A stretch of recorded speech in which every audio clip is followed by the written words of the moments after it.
കേരളത്തിൽ ഫ്ലെക്സ് ബോർഡുകൾക്ക് നിയന്ത്രണം ആവശ്യപ്പെട്ടുള്ള ഹർജികളിൽ ഇടപെടാൻ വിസമ്മതിച്ച് സുപ്രീം കോടതി. തെരഞ്ഞെടുപ്പിന് മുൻപ് സംസ്ഥാന സർക്കാരിനെ പ്രതിസന്ധിയിലാക്കാനാണ് ഹർജിയെന്ന് സുപ്രീം കോടതി നിരീക്ഷിച്ചു. രാഷ്ട്രീയ ലക്ഷ്യമാണ് ഹർജിക്ക് പിന്നിലെന്നും ചീഫ് ജസ്റ്റിസ് ചൂണ്ടിക്കാട്ടി. ബി ബാലഗോപാലുണ്ട്. ബാലു, ഹർജി എങ്ങനെ വന്നു, ആരാണ് നൽകിയത്?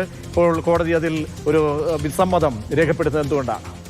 ഒരു സംഘടനയാണ് ഈ ഹർജി ഫ്ലെക്സുകൾ കേരളത്തിലെ ഫ്ലെക്സ് ബോർഡുകളിലേക്ക് നിയന്ത്രണം ഏർപ്പെടുത്തണമെന്ന് ആവശ്യപ്പെട്ടുകൊണ്ട് സുപ്രീം കോടതിയെ സമീപിച്ചത്. ചീഫ് ജസ്റ്റിസ് സൂര്യകാന്തിന്റെ അധ്യക്ഷതയിലുള്ള ബെഞ്ചാണ് ആ ഹർജി പരിഗണിച്ചിരുന്നത്. പക്ഷേ ചീഫ് ജസ്റ്റിസ് ഈ വിഷയത്തിൽ ഇടപെടാൻ വേണ്ടി വിസമ്മതിക്കാനുണ്ടായിരിക്കുന്നത്. കാരണം കേരളത്തിൽ തെരഞ്ഞെടുപ്പ് വരികയാണ്. തെരഞ്ഞെടുപ്പ് വരുന്ന സമയത്ത് സർക്കാരിനെ പ്രതിസന്ധിയിലാക്കാൻ, സംസ്ഥാന സർക്കാരിനെ പ്രതിസന്ധിയിലാക്കാൻ വേണ്ടിയാണ് ഇത്തരം ഹർജി എന്നാണ് കോടതി വിലയിരുത്തുകയും ചെയ്തിരിക്കുന്നത്.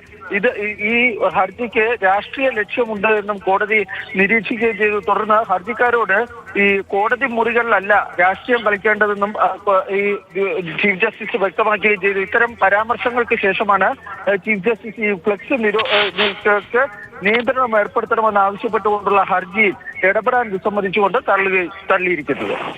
ബി ബാലഗോപാലാണ് ഇവർ. കേരളത്തിലെ ഫ്ലെക്സ് ബോർഡുകൾക്ക് നിയന്ത്രണം ആവശ്യപ്പെട്ടുള്ള ഹർജികളിൽ സുപ്രീം കോടതി ഇടപെടുന്നില്ല.